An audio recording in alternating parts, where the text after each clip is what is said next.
विधान परिषदेमध्ये संजय शिरसाट बोलत आहेत, थेट जाऊयात। चौकशी वगैरे काही सेवानिवृत्त झाल्यामुळे प्रस्तावित करता येत नाही।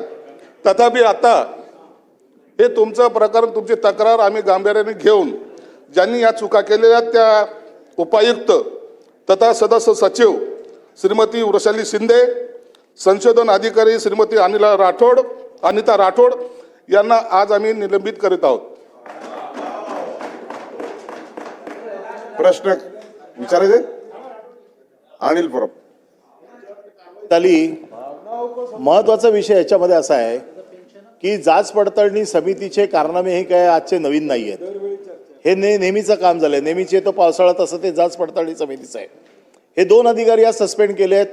चांगली गोष्ट आहे की त्यांनी प्रायमा फेसी मान्य केलं होतं की हे सगळी गडबड झालेली आहे, परंतु ते 3 वर्ष लागली। आपल्याकडे साधारण व्हॅलिडिटी एकदा सबमिट करायला म्हटलं तर निवडणुकीसाठी पण आपण आता 6 महिन्याचा कालच कायदा पास केला। 6 महिन्यामध्ये सर्वसाधारण व्हायला पाहिजे। आता ज्या वेळेला एखाद्या अधिकाऱ्याची तक्रार होते आणि तो निवृत्त होतो, आज त्याच्यावरती काही कारवाई करू शकत नाही।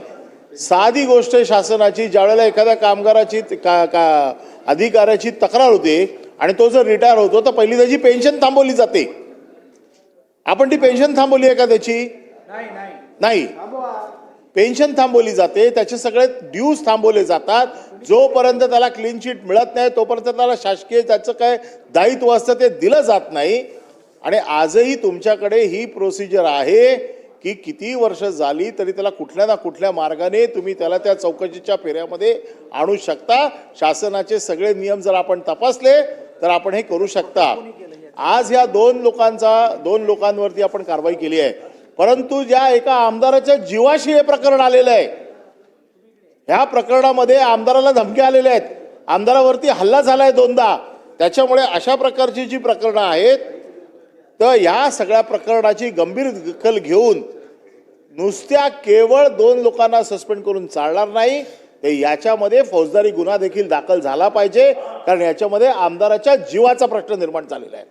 तर केवळ याच्या बाबतीमध्ये आपण चौकशी तर करतात, परंतु आपण याच्यामध्ये फौजदारी गुन्हा दाखल करून या सगळ्या प्रकरणाचा आमदाराच्या हल्ल्याशी संबंध आहे का, त्याच्यामध्ये दिलेले दाखले आहेत ते चुकीच्या पद्धतीने, दॅट इज 420 चीटिंग करून कागदपत्र सबमिट करून मिळालेले दाखले आहेत, त्याच्यामुळे तो फौजदारी गुन्हा होतो।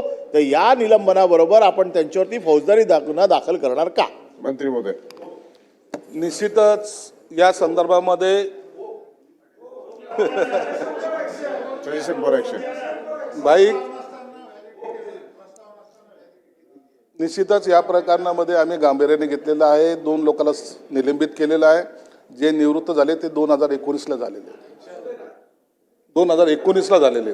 आता त्यांनी त्यांचे ड्यूज घेतले का नाही घेतले हे थोडं तपासून पाहावं लागेल। निश्चितच फौजदारी कारवाई करण्याच्या संदर्भामध्ये सुद्धा आम्ही गांभीर्याने घेऊ, परंतु राठोडांना जे काही फोन आले असेल किंवा धमकी आली असेल त्याचा आणि जात पडताळणी समितीचे जे काही सदस्य किंवा जे काही अधिकारी असतील त्यांचा कुठं एकमेकाशी संबंध आहे का हे बी तपासल्या जाईल।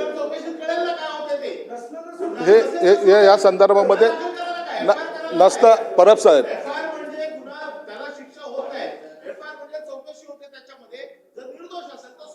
साहेब, यामध्ये ज्या सदस्यांना धमकी आलेल्या आहेत त्यांनी ती कंप्लेंट दाखल करायची। त्यांनी कंप्लेंट दाखल केली, याची चौकशी पोलीस करतात। त्याची चौकशी करण्याचे अधिकार आम्हाला नाही। त्यांना जे काही धमकी आलेले आहेत हा क्रिमिनल गुन्हा झालेला आहे, त्यांना गुन्हा झालेला आहे, तो त्याची आम्ही चौकशी कशी करणार आहे?